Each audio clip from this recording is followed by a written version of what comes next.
बिस्मिल्लाहिर्रहमानिर्रहीम। मैं इमरान भट्टी और आप देख रहे हैं मेरा यूट्यूब चैनल और फेसबुक पेज। आज आपको पता है कि साबिक वज़ीर आला KP के, साबिक वज़ीर दिफा, साबिक वज़ीर ज़राअत KP के परवेज़ खटक साहब, उन्होंने अलकादर ट्रस्ट केस में जो अपना बयान है वो रिकॉर्ड करवाया। वो परवेज़ खटक जिसकी शमूलियत के लिए तहरीक इंसाफ के जो कारकुनान, जो मुकामी लोग थे, वो आपस में उलझ पड़े थे, हाथापाई हुई थी, लड़ाई हुई थी। परवेज़ खटक को जो उनकी नीयत के ऊपर शक किया गया उस वक्त, यानी कि 2012 में जब इन्होंने पार्टी में शमूलियत इख्तियार की, तो इस्लामाबाद सेक्रेटेरिएट जो है पाकिस्तान तहरीक इंसाफ का मरकज़ी सेक्रेटेरिएट, वहाँ पे इन्होंने शामिल होना था।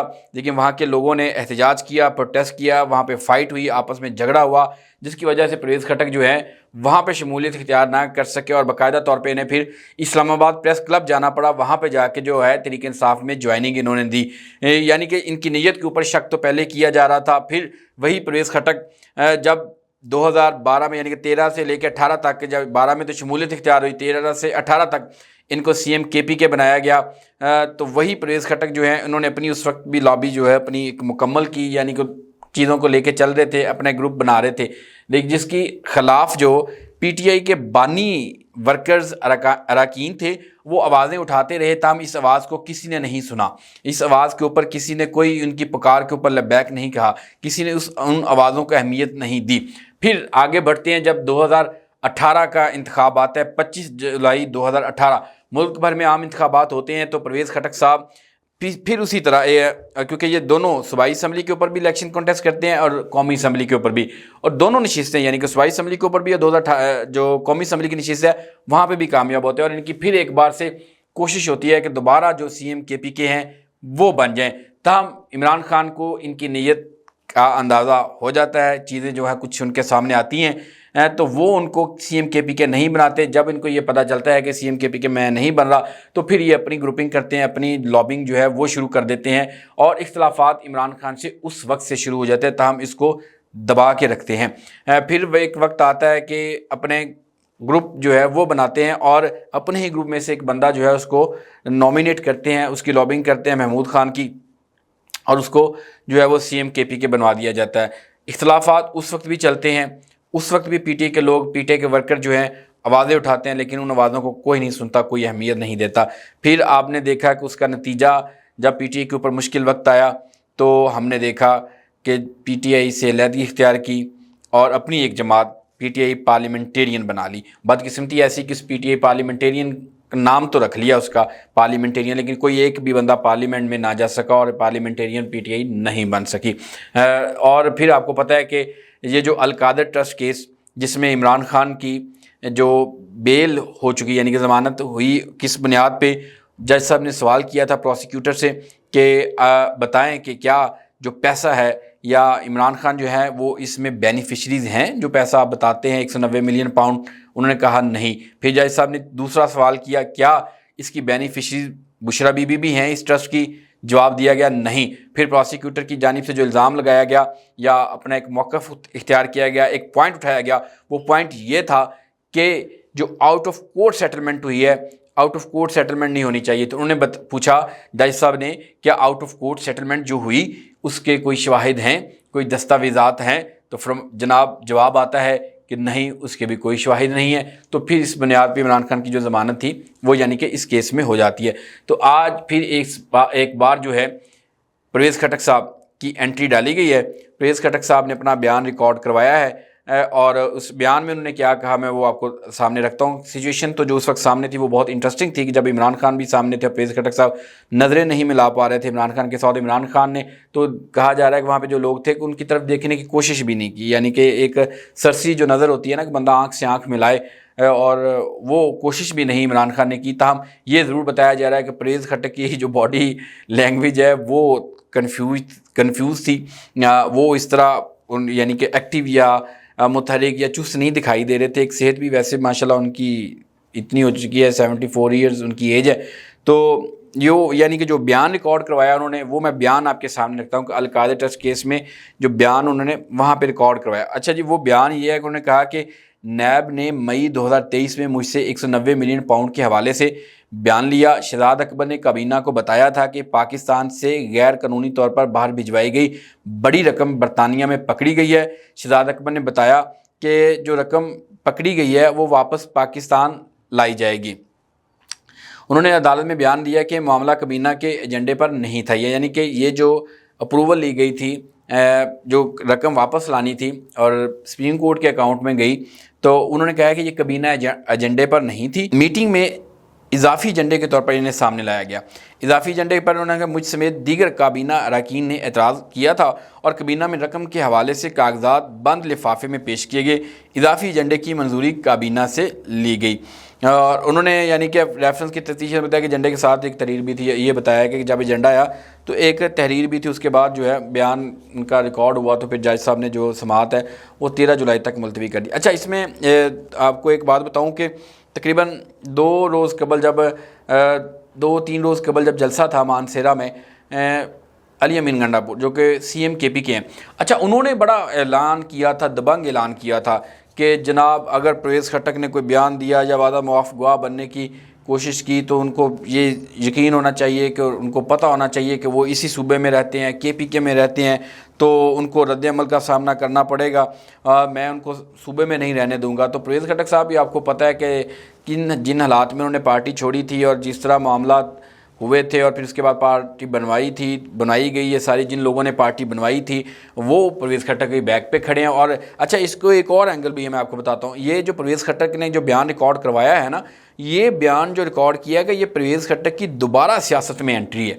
यानी कि एक दफ़ा 2024 8 फरवरी के इलेक्शन में यानी कि उनको मुंह की खानी पड़ी अवाम से। अवाम ने उनको बिल्कुल इंतहाई बुरी तरह रिजेक्ट किया, क्योंकि मानसेरा जो है नौशहरा, ज़िला नौशहरा, वहाँ पे 7 नशिस्तों के ऊपर ये अपनी फैमिली को लेकर खड़े हुए थे, अपने बेटों को, अपने दामाद जो हैं उनको इन्होंने खड़ा किया। तो 7 नशिस्तों में से कोई भी नशिस्त जो है नौशहरा से परवेज़ खट्टक साहब नहीं जीत सके थे और फिर दिल बर्दाश्ता हुए फिर सियासत से इन्होंने वापस रिटायरमेंट ली। जिस तरह जहांगीर साहब सियासत से रिटायरमेंट ले गए थे, जिस तरह उनकी पार्टी बनवाएगी, तो ऐसा लगता था पंजाब में भी इनकलाब आ गया है, पंजाब में दूसरी जो है काफ लीग जो है खड़ी की जा रही है। तो बज़ाहिर जब देखा कि अवाम ने इन अनासिर को बिल्कुल बुरी तरह बिल्कुल रिजेक्ट कर दिया, पंजाबी कहते हैं इन्होंने जुतियाँ मारियाँ इन्होंने वोट के ज़रिए, यानी वोट के ज़रिए, अपने वोट की ताकत के ज़रिए, तो फिर ये लोग बैकफुट पे अपनी सियासत इन्होंने पीछे कर दी। फिर इसी तरह परवेज़ खट्टक जो है वो अब जो है सियासत में मुतहरिक हुए हैं। वो सियासत में ये एंट्री सिर्फ यहाँ पे नहीं है, आप परवेज़ खट्टक साहब आपको बाकायदा TV चैनल्स के ऊपर नज़र आएंगे गुफ्तगू करते हुए, प्रोग्राम में बैठेंगे, आपको अपनी जमात के तौर पर सियासी तौर पर मुतहरिक नज़र आएंगे।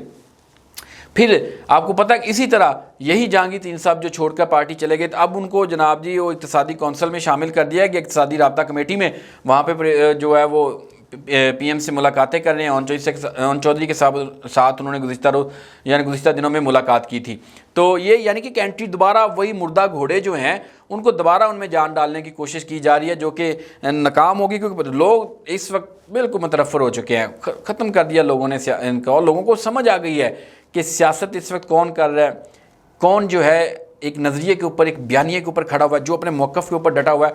लोग उसके साथ हम आवाज़ हैं, उसकी आवाज़ के ऊपर लब्बैक कह रहे हैं और उसके लिए जंग लड़ रहे हैं। अच्छा, परवेज़ खट्टक साहब को थोड़ा सा आपको तारुफ आपको बताता हूँ कि ये परवेज़ खट्टक साहब जो है मुशर्रफ दौर में भी ज़िला नौशहरा के जो है वो नाज़िम रहे और इमरान खान ने इनको बड़ी अहमियत दी थी। अपनी जितनी तकरीबन फ़ैसला साजी होती थी, अहम मुशावरत होती थी, इमरान खान इनको अपने साथ शामिल करते थे। और हमने तो वो दिन भी देखे कि जब परवेज़ खट्टक साहब यहाँ पे छोटी छुप के कभी करोला गाड़ी में आते थे, कभी किसी गाड़ी में अकेले खुद ड्राइव करके आते थे ज़मान पार्क में, जब इमरान खान ज़मान पार्क में बैठे हुए थे तो उनसे मुलाकातें करते थे। तो परवेज़ खट्टक को बहुत ज़्यादा अहमियत इमरान खान ने दी हुई थी। और परवेज़ खट्टक का एक कह लेंगे पार्टी के अंदर बहुत असर रसूख था, लेकिन बदकिस्मती ऐसी कि जब मुश्किल वक्त आया तो परवेज़ खट्टक साहब ने इमरान खान को भी खैरबाद किया, पार्टी को भी खैरबाद किया दिया। और अब वही परवेज़ खट्टक जो है वो इमरान खान के खिलाफ जो है वादा माफ़ गवाह बनने की तैयारी कर रहे हैं, उनका बयान रिकॉर्ड करवाया जा रहा है। ऐसी रवायात नहीं थी पख्तूनों की। पख्तून जो है वो मशहूर थे कि वो जिसके साथ लगाते हैं उसके साथ तोड़ निभाते हैं, और ये तनकीद तो किसी और दूसरे लोगों के ऊपर की जाती, लेकिन हम देख रहे हैं कि हम कह सकते हैं कि इनको आस्तीन का सांप के जिनके ऊपर तकिया था वही हवा देने लगे। तो ये सारी सिचुएशन इमरान खान के साथ है। परवेज़ खट्टक साहब जो कि जिन्होंने पार्टियां बदली, इमरान खान ने उनको रिस्पेक्ट दी, यानी कि 1983 में बाकायदा तौर पे पीपल्स पार्टी में ये आए और फिर 1988 में इन्होंने जो है रुकन असम्बली भी बने, फिर उसके बाद पीपल पार्टी शेरबाग ग्रुप का हिस्सा बने, और फिर उसके बाद जो है 2002 में यानी कि जब इलेक्शन होता है बलदियाती इलेक्शन में, फिर जो मुशर्रफ दौर में जो है उन ज़िला नाज़म बनते हैं नौशहरा, और फिर 2012 है वहाँ पे तहरीक इंसाफ को ज्वाइन करते हैं। तहरीक इंसाफ के लोग बुरा मनाते हैं, उस वक्त भी इख्तलाफात आते हैं, इनको पार्टी सेक्रेटरी में दाखिल नहीं होने दिया जाता। फिर वो अपनी लॉबिंग करते हैं, लॉबिंग करने में कामयाब होते हैं। 2013 से 18 तक जो है वो CM KP के बनते हैं। 18 से फिर वो कोशिश करते हैं कि आगे जो जितना दौर होता है कि मैं जो है वो CM बन जाऊँ, लेकिन इमरान खान जो है वो नहीं मानते, उनको पता चल जाता है कि नीयत क्या है। तो यही वजह होती है कि उनके इख्तलाफात का आगाज़ वहाँ से हो जाता है। और आज फिर उन्होंने वो खुल के सारी चीज़ें जो पार्टी में, तो वो पहले भी जानी, जब उन्होंने अपनी तहरीक इंसाफ पार्लियामेंटेरियन बनाई थी उस वक्त दावे कर रहे थे कि मैं PTI को यहाँ से ख़त्म कर दूंगा, और यहाँ पे जो है सिर्फ और सिर्फ KPK में PTI पार्लियामेंटेरियन होगी, लोग रिजेक्ट कर देंगे, मुस्तरद कर देंगे। फिर ऐसा क्या हुआ कि लोगों ने ही इस पार्लियामेंटेरियन पार्टी को जो है मुस्तरद किया, और ये सिर्फ अपने नाम के साथ PTI पार्लियामेंटेरियन लिखवा सकते हैं, पार्लियामेंट में हिस्सा नहीं यानी कि बन सके, पार्लियामेंटेरियन नहीं बन सके। तो अवाम ने अपना फैसला सुनाया और इनको किया। शायद और भी लोग थे जो तहरीक इंसाफ को छोड़कर गए, तमाम परवेज़ खटक साहब जो है एक बार दोबारा एंट्री उनकी हुई है, और उनकी सियासत के रिवाइवल की कोशिश की जा रही है, जिस तरह जहांगीर साहब की दोबारा एंट्री हुई है। और जहांगीर साहब भी दोबारा आपको सियासत में नज़र आएंगे, वो भी मुतहरिक होते हो जो है वो आपके सामने होंगे। तो यानी कि ये प्रोग्राम सिर्फ इसलिए, ये वादा माफ गुआ इसलिए बनाया जा रहा है कि इमरान खान को जो केसेस के अंदर है वो अंदर रखा जा सके, उनकी जो है बेल है वो ना हो सके। यानी कि लंबे अरसे के लिए इमरान खान को अंदर रखने का प्रोग्राम, इसलिए तरह तरह के केसेस बनाए जा रहे हैं। इसी तरह बुरी जमानतें थी 9 मई के मुकदमात में, 3 मुकदमात में, वो भी उनकी खारिज की गई। आपको पता है कि इमरान खान ने जो है जो नैब तरमीम केस है, इस हवाले से चीफ जस्टिस के ऊपर अदम एतमाद किया। उन्होंने कहा कि आप मेरे केसी से अलहदा हो जाए, क्योंकि चीज़ें जो समझ आ रही हैं कि इमरान खान को रिलीफ अदालतों के ज़रिए, आइन और कानून के ज़रिए कुछ नज़र नहीं आ रहा कि कुछ इनके लिए रिलीफ मिल सके या कोई इकदाम ऐसा हो सके। इसी वजह से इमरान खान ने बाकायदा तौर पर चीफ जस्टिस को ख़त लिखा है। उन्होंने कहा कि आप मेरे जो केसेस हैं, तहरीक इंसाफ के केसेस हैं, उनसे खुद को अलहदा कर लें, क्योंकि हमें आपसे इंसाफ की उम्मीद नहीं है। और ख़ास तौर पर नैब तरमीम के इस हवाले से हुकूमत की जो अपील है, क्योंकि इन नैब तरमीम जो हुकूमत ने की थी, इसके ऊपर जो उमर अता बंदियाल की जानिब से जो बेंच था, उन्होंने हुकूमती इन तरमीम को कलअदम करार दे दिया था।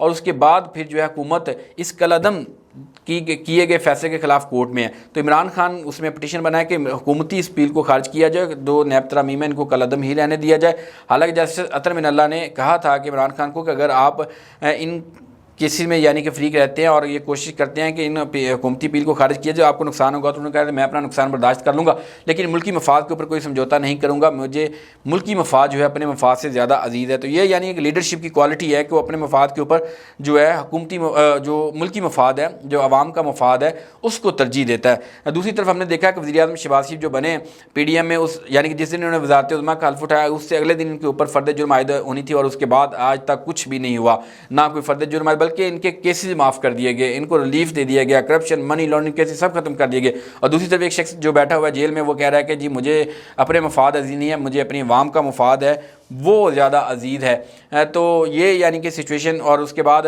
आपको पता है कि बहुत सारी जो तनकीद जो है वो अली अमीन गंडापुर के भी ऊपर हो रही है। अली अमीन गंडापुर जो बड़े बयान देते हैं, जिस तरह उन्होंने परवेज़ खटक के बारे में बयान दिया कि मैं सूबे में नहीं आपको रहने दूंगा, तो उन्होंने कहा जी अली अमीन गंडापुर साहब, मुझे भी आपको पता है और आपको भी मेरा पता है, इतनी बढ़ के दावे ना किया करें। और उन्होंने कहा कि मैंने ये अच्छा, साथ में उन्होंने भी ये इजाज़त ज़रूर दिया कि मैंने यानी कि मैं खुद नहीं गया, मुझे बुलाया गया था, तो मैंने अपना जो बयान था जो कबीना में हुआ रिकॉर्ड करवा दिया। अली अमीन गंडापुर साहब वाकई बढ़ के मार रहे हैं। आपको पता है कि उनके ही पार्टी के लोग हैं, सीनियर लोग हैं जो सूबाई वज़रा भी रह चुके हैं, उनके खिलाफ एंटी करप्शन ने मुकदमे दर्ज किए हुए, स्टेट के मुकदमे हैं। तो वहाँ पे अभी तक उनकी गवर्नमेंट, KP के गवर्नमेंट अपने लोगों के खिलाफ मुकदमा दर्ज नहीं करवा, जो है ख़त्म नहीं करवा सकी।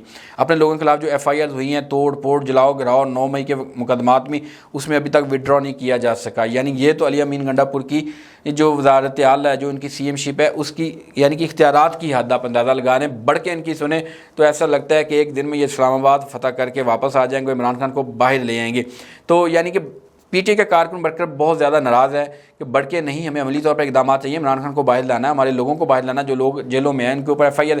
अच्छा, एटलीस्ट इतना तो कर सकते हैं ना कि एंटी करप्शन जो KP के है, उसने जो मुकदमा दर्ज किए हुए PTI के लोगों के खिलाफ, वो तो ख़त्म करवाएं, लेकिन नहीं करवा सकते, इनके पास इख्तियार नहीं है, पावर नहीं है। तो इसलिए सारी यानी कि जो इस वक्त मशीनरी हुकूमती और हुकूमत के बड़ा जो पीछे जो बिल्डोज़र है हुकूमत के, जो जिसको पता है कि कौन सी मशीनरी कहाँ पे है, इसको नकारा करना, उनको सबको पता है कि ये कितना कुछ कर सकते हैं, क्या काम कर सकते हैं। तो इसलिए उन्होंने कहा है परवेज़ खटक साहब ने कि आप जो है इतनी बढ़ के ना मारे, हमें मुझे पता है आप यानी कि किस आपकी क्या लिमिट्स है, आप कितने बाइख्तियार है। तो ये वो परवेज़ खटक जिसको इमरान खान ने अपना दस्ते बाजू बनाया हुआ था, जो रात को छुप छुप के इमरान खान से मुलाकातें करते थे, जो इमरान खान का कोई बड़ा मसला बनता था हुकूमत का, तो यही परवेज़ खटक थे जो आगे बढ़कर इमरान खान के लिए चीज़ें सेट करने की कोशिश करते। लेकिन एक बार ये ऐसा वक्त आ गया है कि परवेज़ खटक जो है इमरान खान के खिलाफ खड़े हुए, उन्होंने बाकायदा तौर पर इमरान खान के अगेंस्ट जो है वो बयान दे दिया, रिकॉर्ड करवा दिया। गेम यही है कि इमरान खान बाहर ना आए, यानी कि अब वो परवेज़ खटक जो है वो भी हुकूमत का हिस्सा है। ये इसमें बिल्कुल कोई शक नहीं है, आप कह सकते हैं कि परवेज़ खटक इस वक्त हुकूमत का हिस्सा है और हुकूमती कार्रवाइयाँ जिस तरह चल रही हैं और वो उसका हिस्सा बन रहे हैं। तो ये यानी कि आज की सारी सिचुएशन थी जो मैंने आपके सामने रखी। परवेज़ खटक साहब का किरदार किस तरह अब जाके शायद लोगों को समझ आई होगी, पीटीआई के लोगों को और मरकज़ी जो लीडरशिप है उनको, कि किस तरह लोग जो मुकामी वर्कर थे, जो बानी थे, अरकान थे, जो वर्कर थे, वो मुखालफत करते रहे। तो आज उनकी मुखालफत जो है वो बिल्कुल सच साबित हो रही है कि किस आस्तीन के सांप को उन्होंने पाला था। ये आज की सारी सिचुएशन जो मैंने आपके सामने रखी है। अगर आपको मेरी वीडियो अच्छी लगी तो मेरा चैनल ज़रूर सब्सक्राइब करें, बेल आइकन का बटन भी दबाइएगा, इसको शेयर करना मत भूलिएगा। अल्लाह हाफिज़।